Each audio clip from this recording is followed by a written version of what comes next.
Olá, pessoal, sejam todos bem-vindos ao Clube Criminal, seu podcast diário, começando sempre ao meio-dia de segunda a sexta-feira, comigo, Rodrigo Alvarez, defensor público há mais de 10 mil anos, Thiago Bunin, o nosso professor, João Ricardo Batista, o homem que já fez júri até na lua, e hoje nós temos o nosso convidado especial, Dr. Eric, que vai falar sobre a defesa dos cultivadores. A gente vai falar sobre um tema polêmico hoje aqui, um tema que não deveria ser polêmico na minha visão, mas ele é polêmico. Já temos decisões para todos os lados. Na verdade, de cultivadores eu vou me atualizar hoje aqui para entender como é que está esse ponto. Eu conheço um pouquinho da parte da semente, da parte de usuário, que tem decisão para tudo quanto é lado, mas de cultivadores estou curioso para receber o nosso convidado. Fala aí, Tiagão. Fala pessoal, bom dia, sempre sensacional estar com vocês aqui no nosso Clube Criminal, o único podcast gravado todos os dias ao vivo, 100% ao vivo e sem cortes. Você pode encontrar mais de 100 episódios do Clube Criminal lá no Spotify. A gente tem vários episódios, todos ficam gravados. Então, para você que está assistindo aqui ao vivo, se você perdeu algum episódio anterior com vários convidados falando sobre diversos temas, você encontra todos os nossos episódios lá pelo Spotify. E você que está ouvindo o nosso replay no Spotify, não nos deixe sozinhos. Não deixe de nos acompanhar todos os dias ao vivo pelo Instagram. Aqui você pode participar, mandar perguntas e também ver a gente aqui na câmera, não só ouvir, ver um pouco da nossa palhaçada, trocar um pouco de ideia com a gente. Sempre muito bom estar com vocês aqui. João, não sei se você está aí. Acho que não, Thiago. Acho que a gente vai passar Não? direto já para o nosso convidado, que ele está dirigindo, acho, não sei. Então, beleza. Eric, bom dia, cara. Se Olá, apresente aí para o pessoal, né? Diz bom o que te dia. traz aqui no Clube Criminal, fala um pouco de você, um pouco da sua história. Bom dia, bom dia. Primeiramente, uma honra estar presente aqui com vocês. Eu que sou veiaco, tá? Então, é uma honra, de fato, aprendo muito com vocês. Meu nome é Eric Torquato, eu sou advogado já há algum tempo, mas militante dessa causa há mais de 10 anos. Sou natural do Rio de Janeiro, um jovem periférico da Baixada Fluminense, de Nova Iguaçu, e desde muito cedo militante por uma nova política de drogas. Desde antes de entrar para a faculdade, e aqui, assumindo a condição de usuário, hoje medicinal, mas na adolescência apenas usuário, quando entrei na faculdade entendia que eu tinha um alvo no peito, né? E que eu era um sobrevivente dessa política nefasta que é a política de guerra às drogas. Então, meu professor, nosso grande mestre Nilo Batista, junto com a sua esposa, a Verinha, né, a Vera Malaguti, lá na Faculdade do Estado do Rio de Janeiro, logo me ensinaram que tudo aquilo que eu vivi na prática antes de entrar para a faculdade, quero dizer, aquele processo de estigmatização, aquele processo de seletividade penal que estava sempre muito presente, o próprio medo que eu carregava comigo, o próprio preconceito que eu tinha comigo mesmo, por me esconder, por me envergonhar por conta das minhas opções individuais de substâncias que eu elegi como as preferidas. Tudo isso era estudado na academia e tudo isso tinha uma explicação que não era racional e não se balizava nos princípios do direito penal. Então, foi aí que eu realmente decidi militar, de fato, com a experiência que eu trazia da rua, com o saber que eu adquiria na academia.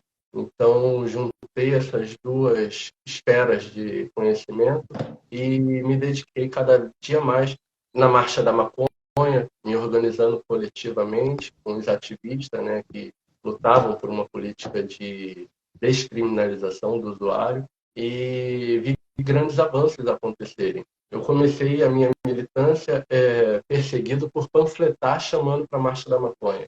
Veja isso.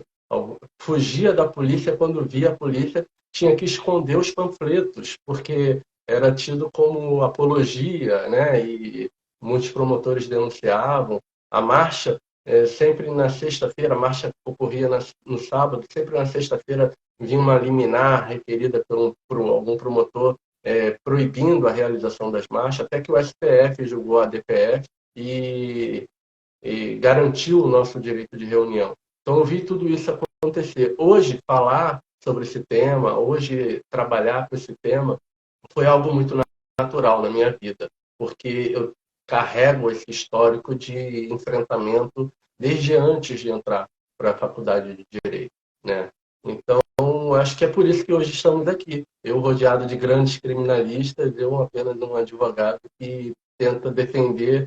Comecei defendendo a mim mesmo, né? Fazendo uma autodefesa daquilo que eu entendia ser uma ameaça para a minha existência. Show. Pode ir lá, fala, João. Todo mundo quer perguntar. Todos, né? Eu tô chegando aqui no podcast, estava aqui ouvindo, e obrigado a todos pela presença. E o que o Eric falou, muito, muito sensível, né? A gente olhar uma situação pelas lentes do próximo.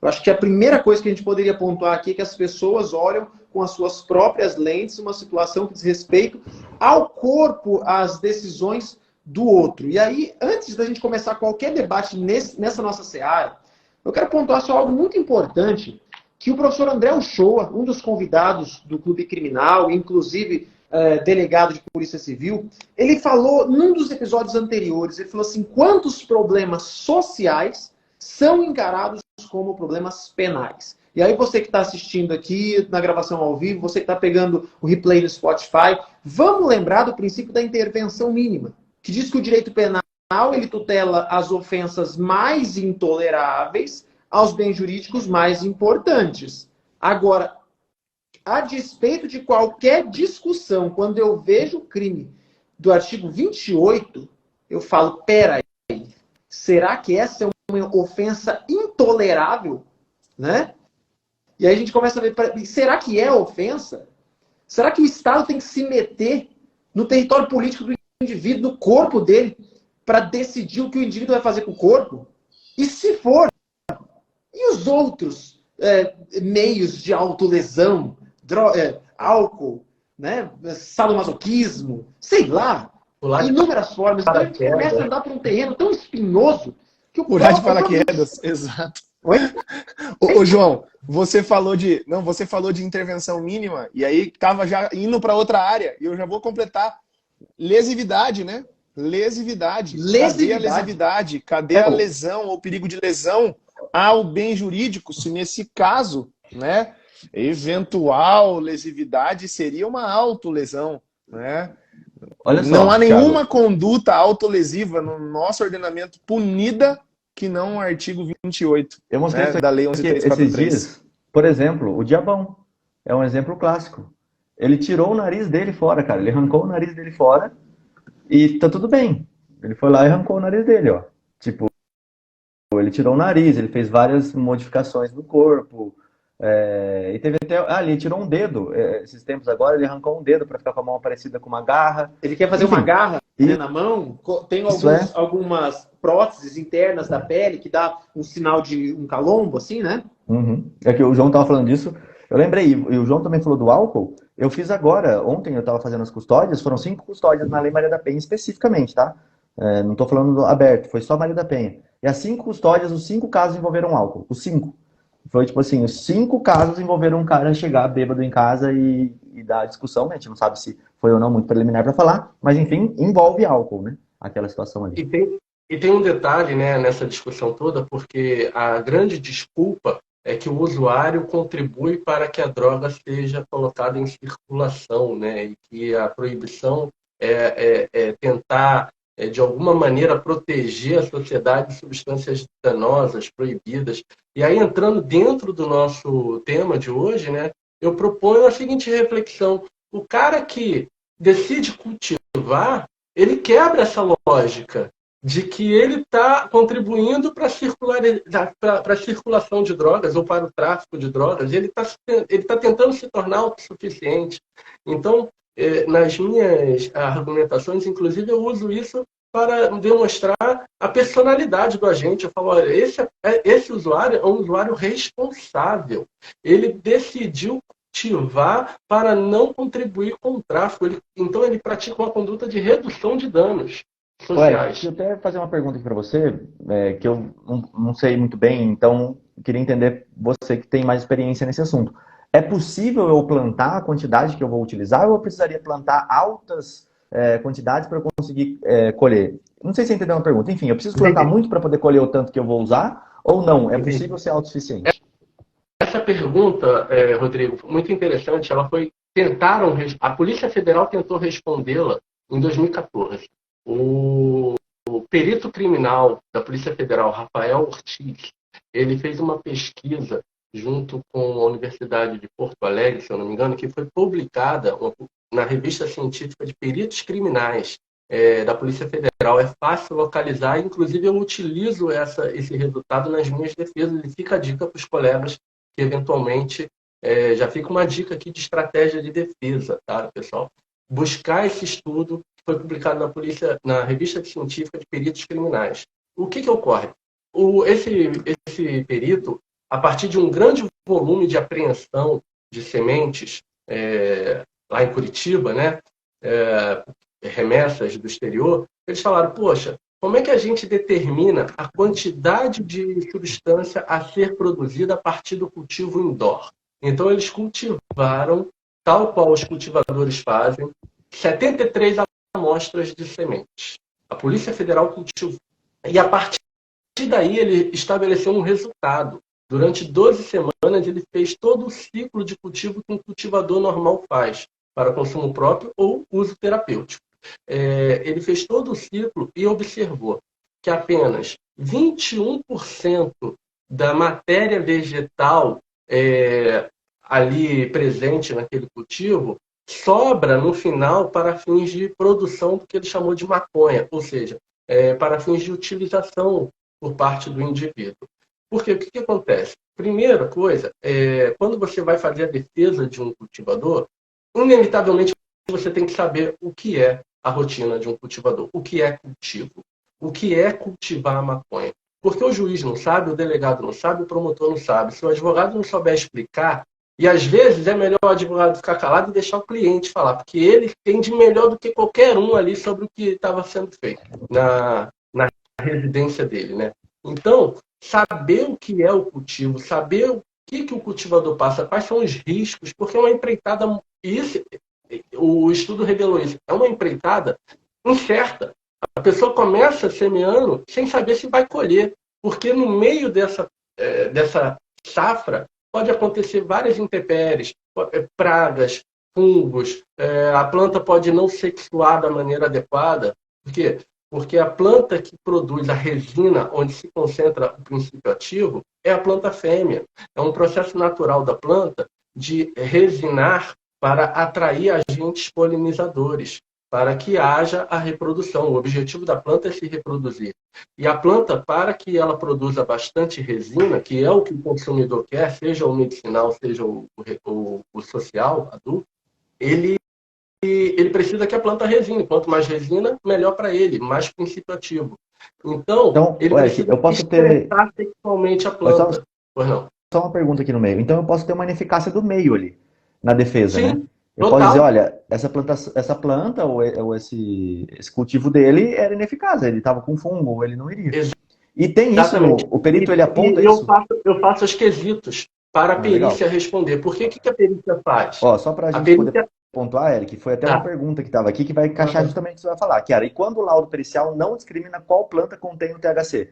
Por exemplo, espécie de macho que não possui. Aí entra nesse assunto que você queria falar do laudo, né? E impugna o laudo. O que eu peço? Eu peço geralmente um laudo complementar, porque ele se resume a dizer se havia presença de THC pela cromatografia, né? E, inclusive, tá, Rodrigo, fica um tema aqui para estudos. Ontem eu vi que o assunto era perícia, e eu achei muito interessante. Você contratar um perito auxiliar para dizer se aquele teste pode dar falso positivo cromatográfico. Por quê? A berinjela, por exemplo, se você fizer um teste para nicotina, ela dá positivo. Então, existem plantas, a planta do boldo, se você testar, ela vai dar positivo para THC. Então, como determinar que aquele teste não é um falso positivo? O teste tem que dizer. E, por exemplo, plantas que têm alto nível de CBD com baixo nível de THC, que não produzem efeito entorpecente no corpo, dão positivo para o THC. Então, o teste também tem que demonstrar qual é o nível de THC em relação aos outros canabinoides, também presentes na planta da cannabis sativa. Então, são vários quesitos que podem melhor serem trabalhados pela perícia técnica. E uma das contribuições do perito é determinar o sexo da planta. Porque a planta macho não produz THC suficiente para gerar entorpecimento. O cultivador, quando se depara com um sacudo, que é como nós chamamos a planta macho, quando ele se depara com um sacudo, ele corta e joga fora. Por quê? Tanto não vai prestar para nada, como ele ainda vai polinizar a fêmea, que vai parar de produzir a resina. Então, ele precisa ser lançado fora. E, às vezes, a apreensão, o flagrante, se dá antes da planta sexuar. Então, o perito tem que dizer que aquela planta iria produzir flores aptas a produzir resina. E é possível ele falar isso? É impossível. Antes do período dela apresentar o sexo, a planta pode ser qualquer coisa. Então, em tese, eu teria que deixar a planta crescer mais um pouco para eu entender qual que é o caminho que ela vai tomar. Exatamente. E olha, não tem quantidade. Não tem quantidade. Eu já consegui demonstrar que um cultivador com 150 plantas era um usuário. Aí vai falar assim, nossa, mas peraí, você sabe quanto cada planta daquela iria produzir ao final? E qual é o ritmo de consumo desse usuário? E se esse usuário, ao invés de fumar, como todo mundo imagina que se consome a planta, decidir extrair apenas o óleo, a resina, ele reduz aquele volume de matéria vegetal para algo praticamente insignificante para cada planta. Então ele precisa ter um volume adequado para garantir a autossuficiência dele. O objetivo dele, lembrando, é não comprar. Não adianta ele praticar o verbo plantar e continuar refém do tráfico. Então, e outra coisa, e se ele não quiser plantar o ano inteiro, porque o ciclo dura em média 4 meses. Ele não quer ficar de 4 em 4 meses plantando, ele quer plantar uma vez por ano, porque ele gosta de viajar, a planta exige cuidados diários. Teve uma vez uma situação de flagrante, é muito comum a gente ver sensacionalismos falando assim, laboratório da super maconha. Aí eu estava na sala do escrivão, junto com o delegado, e ele queria prender a mãe e o filho, porque tinha uma estufa dentro do quarto dele. E aí eu perguntei, mas doutor, qual é o indício da materialidade do tráfico? Temos a opção do parágrafo 1º do 28, por que o doutor está entendendo pelo tráfico já de pronto? Qual é os outros elementos?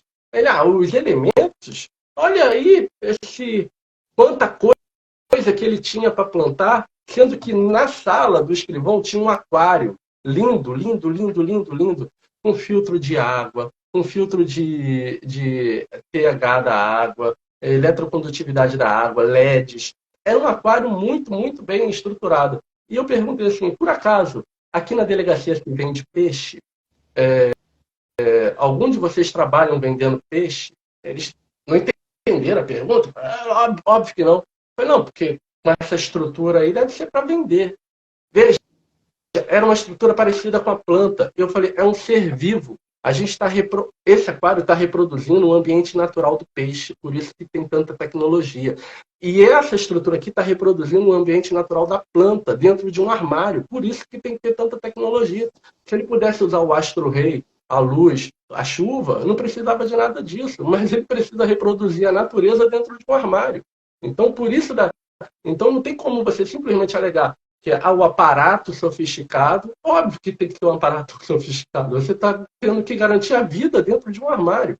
Então, é por aí. São muitas nuances que têm que ser bem demonstradas e é fundamental.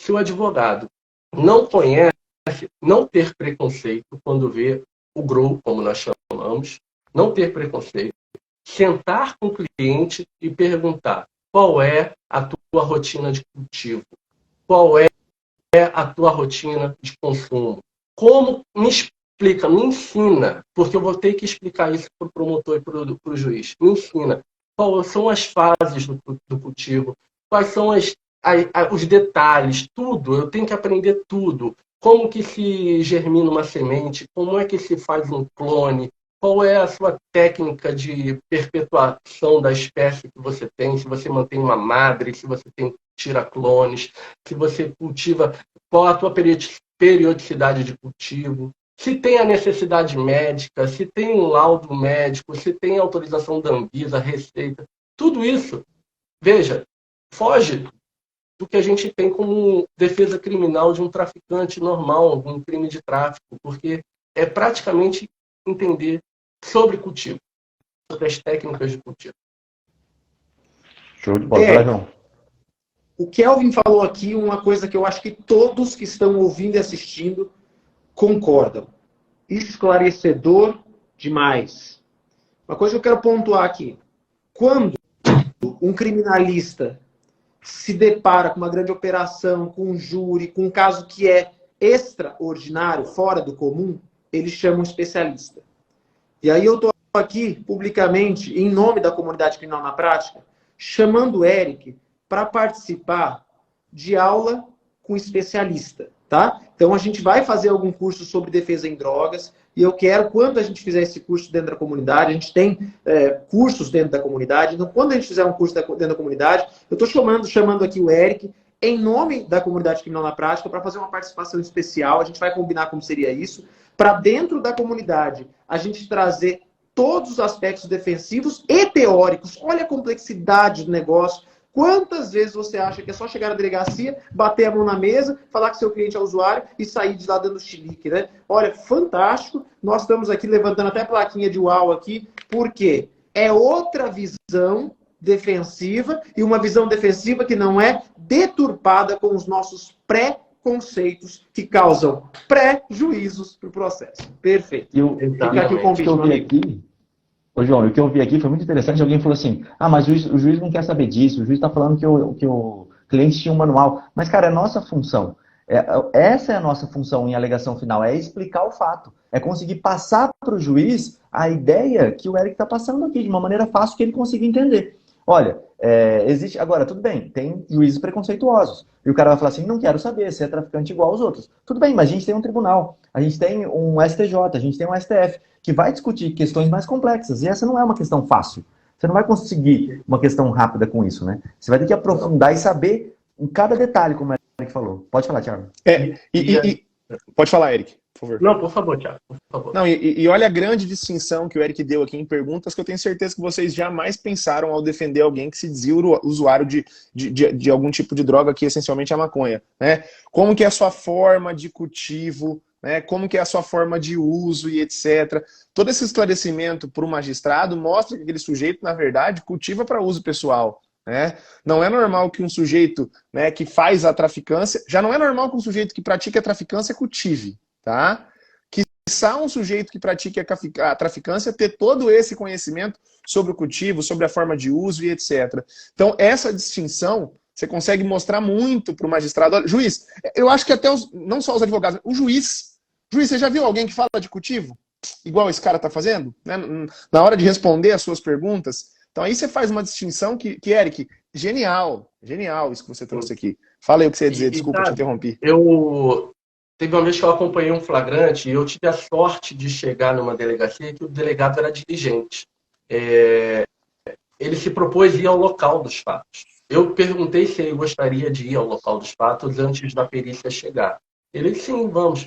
Eu falei, eu posso levar o meu cliente junto? Porque aí ele vai poder explicar tudo que o doutor encontrar por lá. Ele mesmo vai poder explicar. Ele, não, eu autorizo. Nós voltamos com o cliente na casa dele. Tinha questões de nulidade, de invasão do domicílio para ser discutido, mas eu falei, não é agora. Eu quero explicar para o delegado que vai capturar, que vai indiciar a dinâmica. Voltei com o meu cliente na casa dele, me deparei com o grow, percebi no semblante do delegado que ele se espantou. Eram 16 plantas, numa tenda que era quase a metade do quarto do meu cliente, que era destinado só para isso, o quarto. E de cara, quando eu vi o espanto do delegado, eu já passei a palavra para o meu cliente. Eu falei, doutor, vamos deixar ele explicar o que é isso? E meu cliente estava muito nervoso. Eu chamei ele no canto e falei, olha, é o teu momento. O delegado não sabe nada sobre planta, sobre cultivo. Ele, ao contrário de muitos outros, ele veio até aqui para te ouvir e para ver com os próprios olhos a cena do crime. É o teu momento de explicar detalhadamente o que é isso. E eu falei para ele, eu sei o que é isso, eu sei explicar, eu já vivi isso aqui, eu sei exatamente o que tem aqui dentro, mas é melhor que você fale. E ao longo da tua explicação, eu vou fazer perguntas pontuais para te auxiliar na sua explicação. Ele, não, tudo bem. E aí ele começou, doutor, esse aqui é meu LED, on-board, não sei o quê. Trouxe ele dos Estados Unidos porque ele consome menos energia e proporciona a quantidade de lumens que a planta precisa para se nutrir. Se eu tivesse que fazer com uma lâmpada normal, eu teria que ter uma quantidade muito maior de lâmpadas para atingir a quantidade de lumens adequada para a planta. E aí o delegado já abriu os olhos e falou, lumens? São formas de medir o potencial energético da lâmpada e cada planta tem uma quantidade de lumens adequada para realizar melhor a fotossíntese. A cannabis exige uma quantidade específica que se atinge porque ela é uma planta de sol a pino, de região muito ensolarada, precisa de muita energia. Então, esse LED aqui me traz economia. Por isso que essa estrutura de LEDs aqui, para atender a necessidade de luz da planta. Tá vendo isso aqui? Esse filtro, aí mostrou o filtro de ar. Isso aqui é porque a planta precisa de um determinado percentual de pH, senão ela não faz a troca de substâncias pela raiz e ela morre. Então eu preciso regular o pH da água. Esse outro aqui é a eletrocondutividade da água, para que haja a troca de nutrientes de maneira adequada. Não adianta eu querer colocar qualquer água da torneira, senão a planta morre. E aí ele foi explicando. E aí eu percebi, de olhar, eu vi que as plantas deles eram índicas, não eram sativas. E eu falei, essas plantas aqui, quais são as cepas Ô, delas? Eric, só para fazer um pause na explicação. O que é essa parte aí que você falou agora? Qual que é essa diferença? Por quê? Porque a planta sativa, ela tem um percentual muito maior de THC. A índica, ela produz mais CBD. Mas o nome Então, fica cannabis sativa e cannabis índica? é Ou não? tudo sativa, mas a gente são cepas da mesma espécie. Tá. A atual botânica, taxonomia, ela chama de quimiotipo. Então, quimiotipo da espécie. Então, eu percebi que era um quimiotipo mais variante para índica, espécie índica. Então, eu perguntei, por acaso, essa planta, qual é a cepa dela? Aí ele falou o nome lá, falou o nome. Eu falei, e qual é a natureza dela? É índica. Aí o delegado, e o que isso quer dizer? Eu falei, quer dizer, doutor, que ela tem mais CBD, do que THC. E aí eu perguntei, por acaso você faz algum tipo de tratamento para ter essa planta? Ele, sim, eu trato ansiedade. E estava nítido que ele estava muito ansioso, quase que entrando em pânico. E o delegado toda hora tentava acalmar ele e falava, eu quero te ouvir. Eu falei, tá vendo, delegado? Faz sentido. Ele está muito nervoso, ele tem uma planta que é voltada para acalmar. Aí eu olhei, no meio das plantas tinha uma diferente. Eu falei, doutor, tá vendo que essa aqui é diferente dessa? Da maioria? Que planta é essa? Aí ele falou, essa aqui é a única sativa que eu tenho, que é a que realmente eu utilizo para buscar um prazer maior. As outras é mais para me acalmar. Então, da maioria do cultivo, era voltado para acalmar, mas ele era também usuário recreativo, vamos dizer assim, então ele tinha uma ali voltada para chapar, no português claro. E aí o delegado ficou assim, olhou aquilo tudo e falou, caramba. E aí perguntou a profissão dele, perguntou a rotina de vida dele. Viu que ele era um jovem casado, que pagava aluguel, que estava em vias de comprar um apartamento, com tudo ali, trabalho fixo, lícito, há muito tempo, nível superior, responsável. Voltamos para a delegacia com aquela estrutura imensa e o delegado lavrou o TCO. Se convenceu que era um usuário. A partir dessa autodefesa. E, aliás, agora eu vou deixar um pequeno merchan meu aqui. Eu estou lançando uma semana da autodefesa do usuário, para justamente o usuário aprender a como se comportar antes do advogado chegar. Porque muitas das vezes é nesse tempo que o convencimento da autoridade policial se faz. Nesse tempo, antes do advogado chegar, o usuário se comportar de maneira autodefensiva para evitar prejuízos para ele e para a família dele. E às vezes, legal. Até ajudar o advogado a trabalhar. Porque, como eu estou te falando, essa estratégia de autodefesa para usuários, especificamente os cultivadores, então, ele precisa saber ensinar o advogado a trabalhar, porque muitos desconhecem o que ele conhece, o que ele adquiriu, o conhecimento dele em matéria de cultivo. Claro, e o que o Thiago falou ali, me veio uma tese muito, muito boa, assim, né? Que é a seguinte, se eu sou um traficante realmente, eu não consigo ser autossustentável para eu vender aquela planta. Por mais que eu cultive dentro da minha casa, eu vou ter que ter uma plantação imensa para eu poder vender em quantidade suficiente para que eu tenha algum lucro. Então, a lógica é o oposto. Se eu tenho uma pequena plantação na minha casa, é muito mais provável que eu utilize aquilo para o meu próprio consumo, porque eu não vou conseguir ter lucro vendendo aquilo, porque eu não consigo produzir material suficiente para vender aquilo. Não faz muito sentido, a não ser que eu tenha uma plantação muito grande. Mas pelo que eu entendi ali, eu preciso de pelo menos meio quarto ali para poder me manter. Mais ou menos isso, vamos falar um quarto de, sei lá, 4x4. Eu não sei quanto que é o espaço físico, né? Que precisaria. Uma planta, em média, vai te render 30 gramas de flores. Depois de seca, ela ainda desidrata um pouco, 25. O cara que consome 1 grama por dia, às vezes no final de semana extrapola, enfim, ele precisa ter uma quantidade razoável para ele conseguir esperar a próxima colheita. E depois da colheita, é igual vinho, tá? Existe a cura, igual queijo, tem a cura. Depois de colher e secar, você deixa curando, porque ela potencializa, fica melhor, tira o gosto da clorofila, enfim, tem todo um saber. Quem aprecia, quem degusta, quem sabe, lá fora ganha dinheiro como sommelier de cannabis. Aqui a gente está rastejando ainda. Mas tem toda uma ciência por trás. Então, o cultivador, às vezes, ele quer cultivar para fazer coisas diferentes do simplesmente fumar. Então, a quantidade é muito variável por conta dessas especificidades da cultura do consumo dele. E precisa ter também cuidado com a metade pode virar macho. Então, você imagina o dobro do que você precisa, porque se a metade virar macho, você descarta. Tem uma aranhazinha que vem no vento, uma maldita aranha, que se chama Spider Mite, o terror dos cultivadores. A Spider Mite, ela acaba com o cultivo em 3 dias. E ela se multiplica igual o gremlin, assim.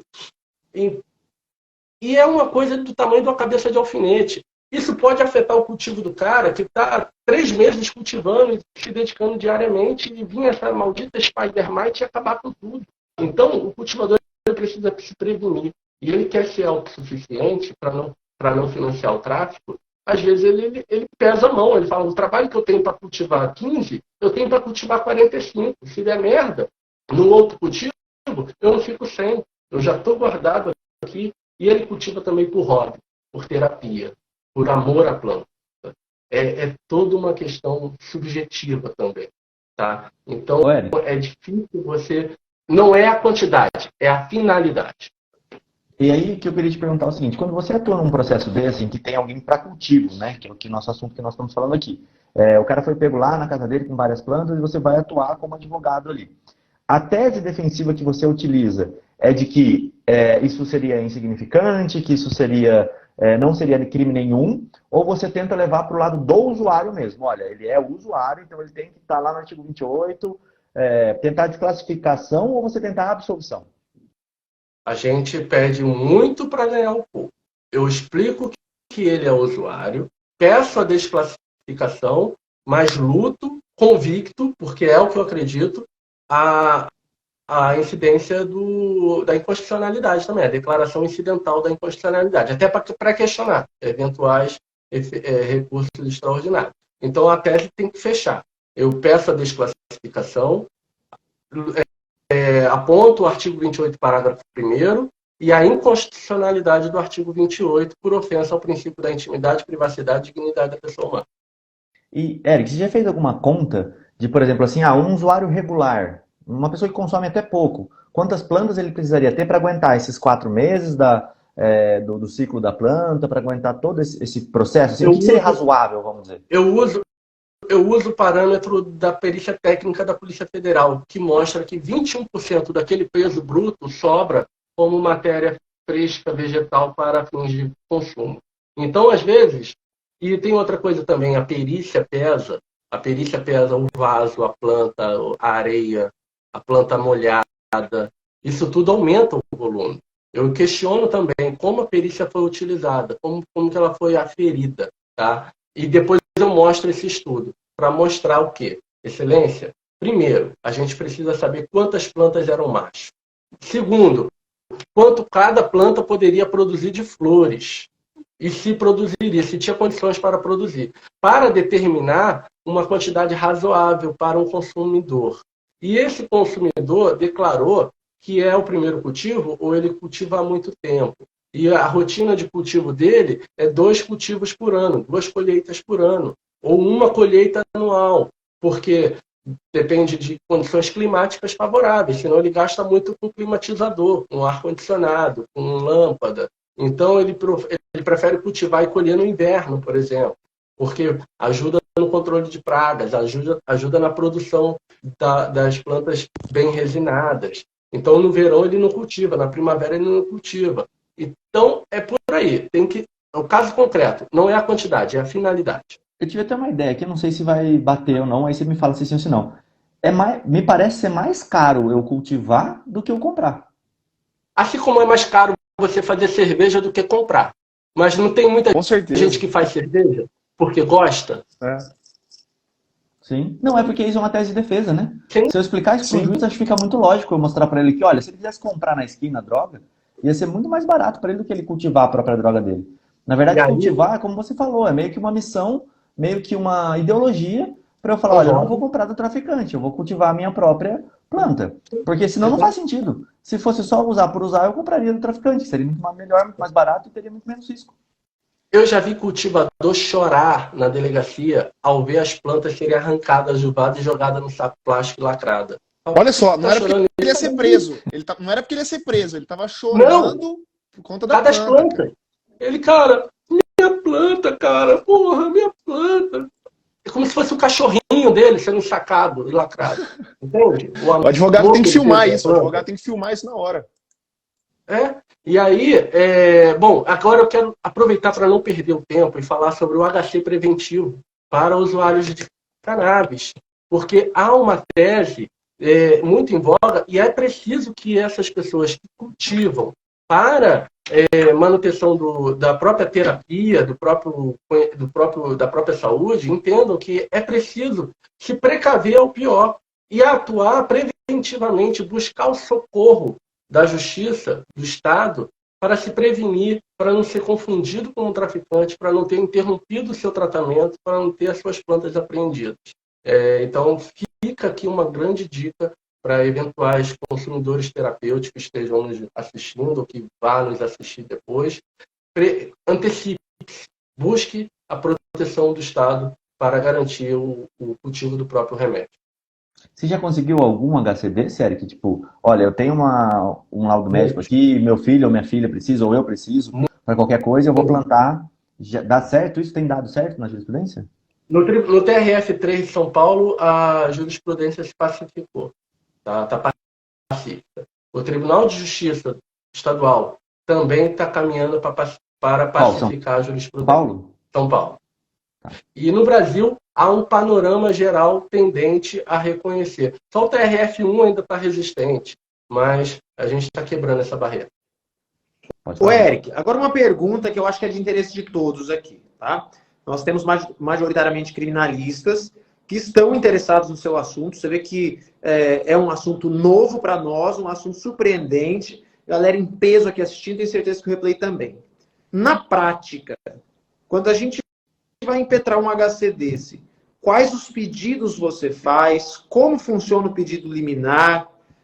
Me diga assim, ó, a estrutura do pedido, a razão de pedir se dá por qual motivo e como esse pedido é formulado, qual a sistemática do pedido.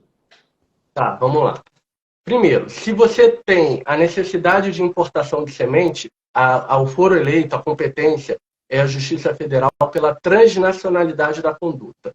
Tá? Primeira coisa. Segunda coisa, o salvo-conduto, ele tem que haver, para que haja o salvo-conduto, tem que haver a existência do risco. Então, o paciente tem que estar plantando. Começa com uma desobediência civil.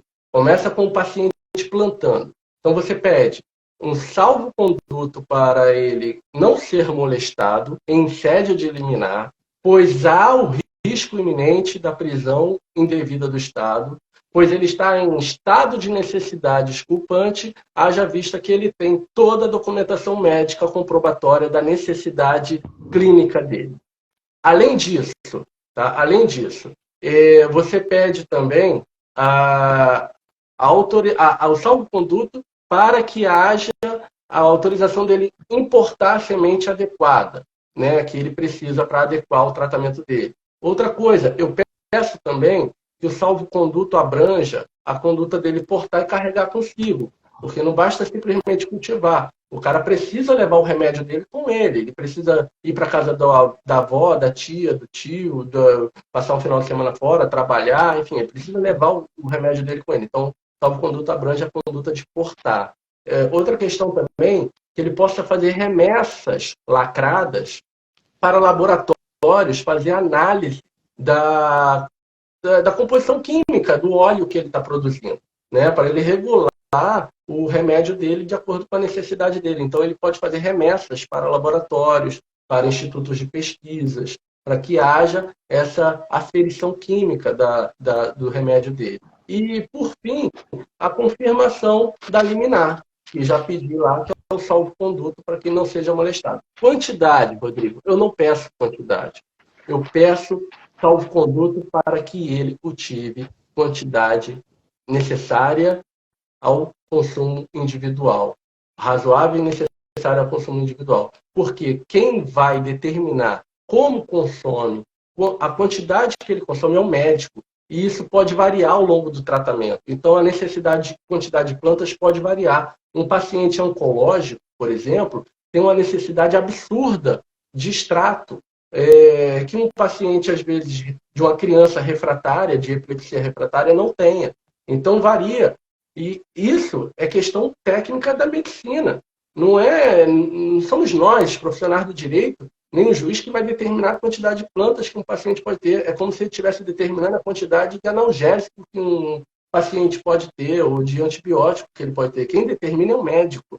Então, a quantidade de plantas está pautada na necessidade médica. Por isso que o pedido é genérico.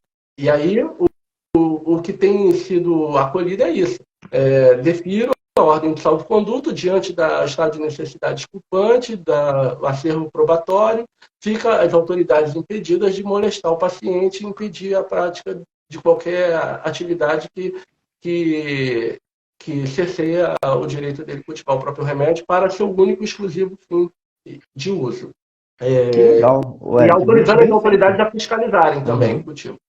Muito bem feita a tese. Nossa, achei muito interessante. A Débora até falou aqui que não seria o caso do HC, que ela ouviu a Patrícia, deixa eu até olhar aqui, ó, o dela, falando que não seria o HC, mas da forma como você explicou, não tem dúvida que seria o HC, porque eu já estou plantando. Então, tipo, eu começo a plantar uma pequena muda para não dar problema lá na frente, eu já estou plantando, eu já estou no e aí a gente tem que combater, Rodrigo, a gente tem que combater o entendimento da 5ª turma do STJ, que, vejam, pessoal, citou uma fake news como fonte jurídica. E aí diz que a competência é da área civil, que é uma autorização que tem que ser pedida. Mas é justamente isso. O fato ilícito já está em curso. Tipicamente ilícito. Não materialmente ilícito. Mas formalmente já está em curso. Então não tem outro instrumento jurídico. É uma prisão ilegal ou legal. Ou o juiz dá o salvo-conduto, ele determina a destruição imediata das plantas, porque o fato já está ocorrendo. E o STJ ainda está resistente, mas a gente vai chegar lá e vamos questionar. Pelo amor de Deus, como assim? Não tem fato ilícito aqui?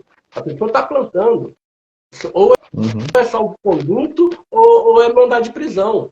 Vossa Excelência decide. Mas falar que é da competência da área civil, não. O Vini até perguntou aqui se o salvo-conduto é para o paciente. É assim que a gente chama a pessoa dentro do HC, tá? Às vezes tá vindo do perfil do Eric aqui e não vai entender essa parte que é uma parte mais de um linguajar jurídico. Mas o paciente, quando a gente fala, ele é a própria pessoa. Então é um salvo-conduto para que eu não seja preso. É como se eu tivesse uma carta que quando o policial vai me prender, eu mostro essa carta e falo. Na verdade, é literalmente isso. Eu mostro essa decisão e falo, olha, você não pode me prender porque eu tenho um salvo-conduto. Eu tenho um super trunfo aqui e aí eu ganho a brincadeira. Só que aí, E outra Eric, coisa. só fazendo uma distinção para o pessoal que nos escuta aqui, né? Esse salvo-conduto, eu não sei se você já viu, já teve precedentes de salvo-conduto para o usuário recreativo. Acho que não, né? Não. Não, né? Não, Aí porque não, aí né? você Beleza. você não tem a tese do estado de necessidade. Teríamos Isso. que trabalhar a tese da inconstitucionalidade. É É possível. significância, alguma coisa assim, Eu né? defendo a possibilidade, mas não existe ainda. Por conta Não, eu da também. E aí, inconstitucionalidade. até queria sentir o que você acha nesse momento. Você acha que a gente tem um momento diferente no Supremo Tribunal Federal para quando isso for novamente apreciado, a gente ter, eventualmente, uma inconstitucionalidade do artigo 28? O que você sente? A tendência é a modulação dos efeitos de acordo com o voto do Luiz Roberto Barroso, restringindo a maconha e estabelecendo quantidade, né? Uma criminalização objetiva. Passou de tal quantidade a tráfico. Daqui para baixo é o uso. Mas eu me filio à tese do Gilmar Mendes, que deveria ser para todas as drogas, o artigo 28 é uma norma penal em branco, então é para todas as drogas, mas a tendência é passar, mas com modulação de efeitos para a maconha exclusivamente e restringindo a quantidade. Eric, hoje eu tenho como comprar isso para efeito medicinal sem eu estar cometendo um ilícito, tipo, que não Na seja farmácia. traficante? Na Na farmácia farmácia. dá. Na farmácia, só que custa R$ 2.500 o tratamento de um mês. É caro. É Olha que caro. interessante. Será que a defensoria poderia pedir isso? Acho que sim, né? Para o Estado, como uma ação de medicamento. Muitas decisões têm sido assim, por meio da Defensoria Pública, de habeas corpus, inclusive. O problema do custeio é o custo que gera para o Estado, tá?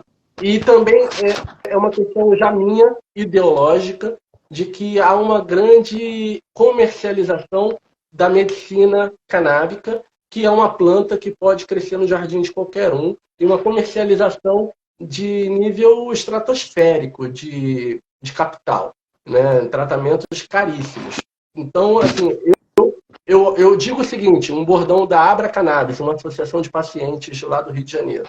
Plantar é fazer justiça com as próprias mãos. É você cuidar da sua própria saúde. Você cuida da planta e a planta cuida de você. Então, com orientação médica, eu prefiro advogar em defesa do direito ao cultivo caseiro, mas também há a possibilidade do custeio por parte do Estado. Legal. É até uma tese, né? Uma tese a mais para, se você está defendendo um caso desse, por exemplo, você poder demonstrar, porque se eu fosse um juiz ali e pegasse um caso desse, eu não ia saber o valor disso. Eu precisaria que esse fato fosse trazido ao processo pelo advogado, que o advogado me mostrasse, olha, custa 2.500, é inviável. Documento. Tudo bem. Vamos falar de documentos. Documentos para instruir o HC. Um histórico médico da doença, da patologia, o relatório médico demonstrando que aquele histórico, aqueles medicamentos não foram eficazes, a receita médica do canabidiol, do extrato de cannabis, um relatório médico mostrando que aquele tratamento se mostra mais adequado, a autorização da Anvisa. Por que a autorização da Anvisa para importação? Pô, a Anvisa, o Estado, a União já me autoriza, já reconhece como paciente medicinal, já me autoriza a importar o medicamento. Autorização da Anvisa, um orçamento do medicamento receitado pelo médico, Aí a pessoa pode, para fechar perfeitamente, se associar a uma associação de pacientes, fazer um curso de cultivo e extração nas associações que já oferecem esse tipo de curso, fazer um curso de aí pegar o certificado do curso de cultivo e extração, começar a plantar, começar a extrair e usar o remédio, um relatório médico da eficácia do remédio artesanal, demonstrando que ele usa o remédio extrato artesanal e que está surtindo efeitos positivos e que ele recomenda a continuidade daquele tratamento sob risco de regredir na sua doença. Fechou isso, é só levar para o juiz numa folha de papel de pão. Falar, meu amigo, tá aqui. Não... Perfeito. Olha que legal, falou que a associação já em Mato Grosso do Sul aqui já existe. Bem legal isso. Cara, show de bola. Deixa eu fazer uma pergunta que agora é uma curiosidade minha. Sou bem curioso. Você já enfrentou algum problema por causa da sua semana aqui da autodefesa do usuário ou por conta do seu Instagram, da bandeira que você levanta? Algum tipo assim de perseguição hoje em dia? Isso já tem ou não? Hoje em dia já está mais tranquilo para você poder falar abertamente desse assunto? Olha, Rodrigo, eu tô tão casca grossa da minha época de adolescência e início de militância que eventuais rusgas que ocorrem hoje nem arranham, sabe? Uhum. Mas já enfrentei muito preconceito, né? É muito preconceito. Agora, perseguição não. Problema com a OAB, enfim, isso não. E também desrespeito por parte de magistrados, juízes, delegados, também não. Pelo contrário, eu acho que hoje o tema está ganhando uma repercussão tão positiva, um consciente coletivo tão adepto a essa nova política, essa nova medicina, que eu acho que a gente está sendo, na verdade, bem recebido a cada oportunidade e eu sendo ouvido e respeitado. As porradas ficaram no passado. Show de bola, legal. Érico. Fala, João. E assim, ó, pra gente...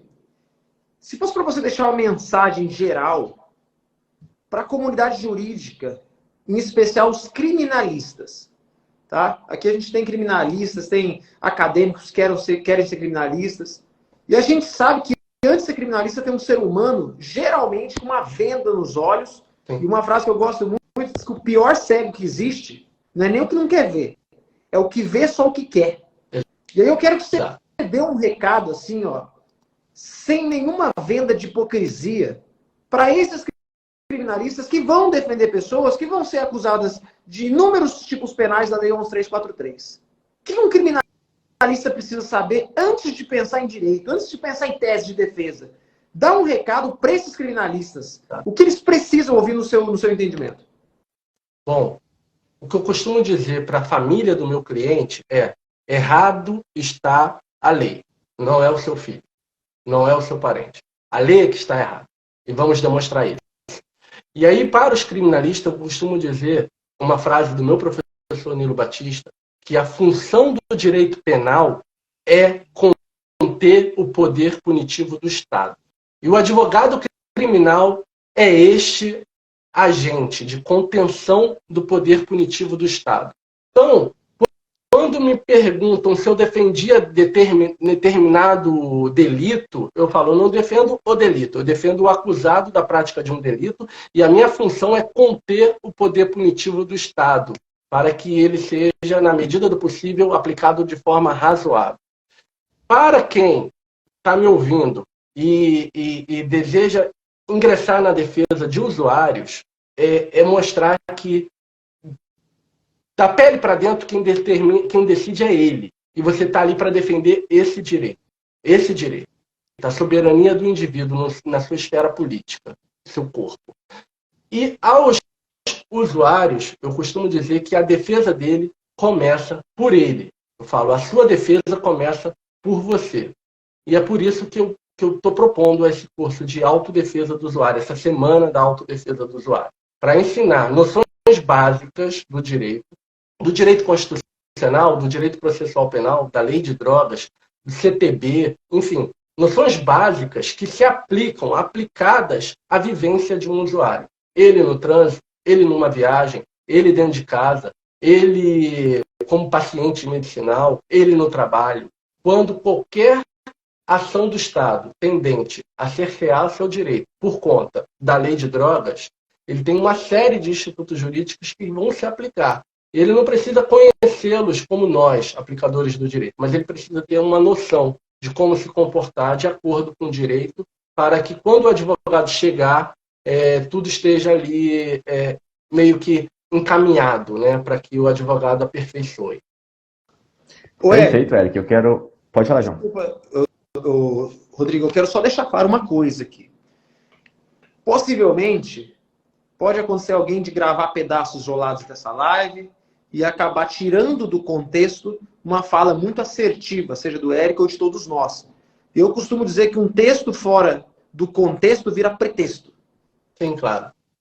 E aí eu quero deixar claro a todos aqui, para finalizar, que essa live ela foi muito esclarecedora, ela abriu os olhos, ela nos fez enxergar uma pseudo-verdade que a gente tinha antes desse encontro. E aqui não há qualquer tipo de incentivo para uso ilícito, irregular, traficância, qualquer tipo de fomentação à utilização de entorpecentes ou alucinógenos de qualquer natureza. O conhecimento, ele é fantástico. A própria Bíblia fala: conhecereis a verdade e a verdade vos libertará.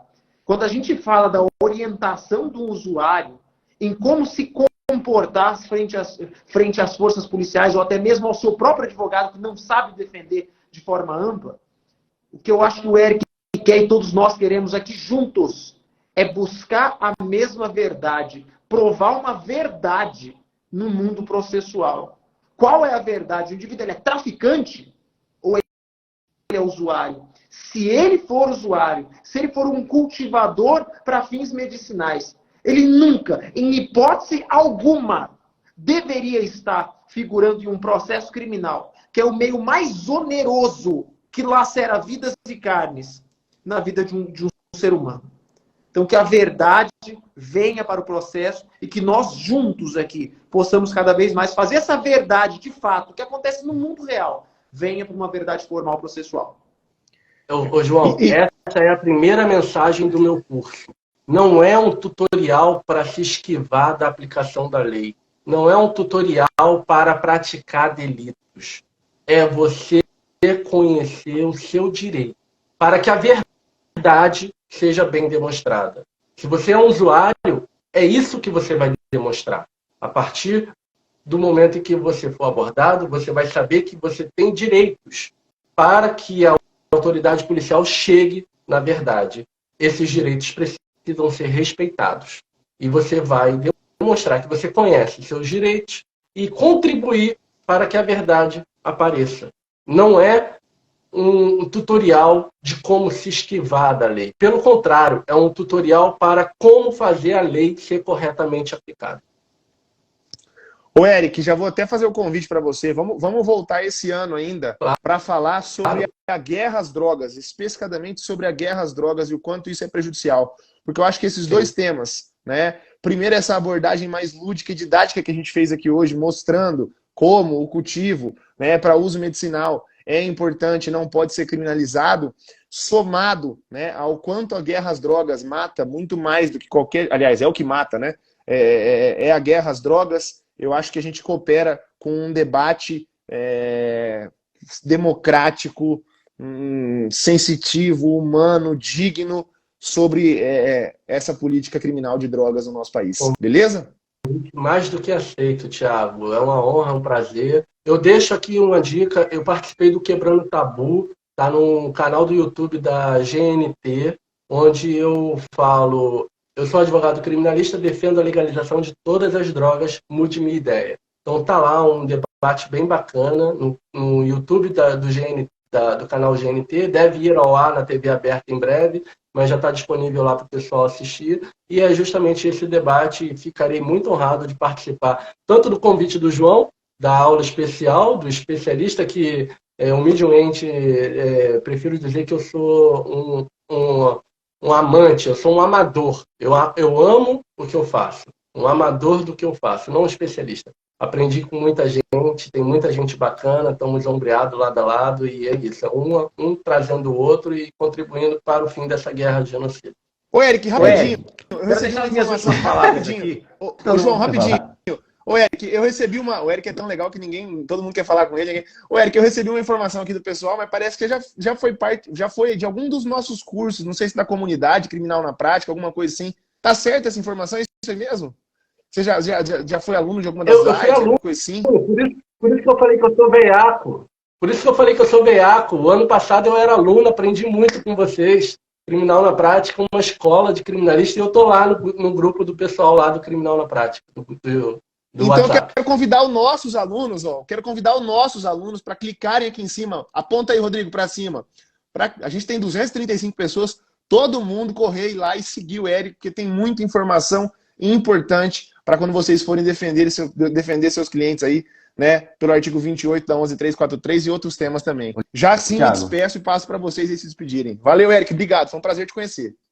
Eu vou deixar só uma dica que a gente não falou, tá? Que é a tese para o tráfico do cultivo, tá? Tem uma decisão do Casara, do Rio de Janeiro, que ele entende que cultivar cannabis, maconha, é atípico para fins de tráfico, porque ela não serve como matéria-prima para preparação nem fabricação. Ela é a planta em si. Ela não prepara nada, ela não fabrica nada. Ela é por si própria.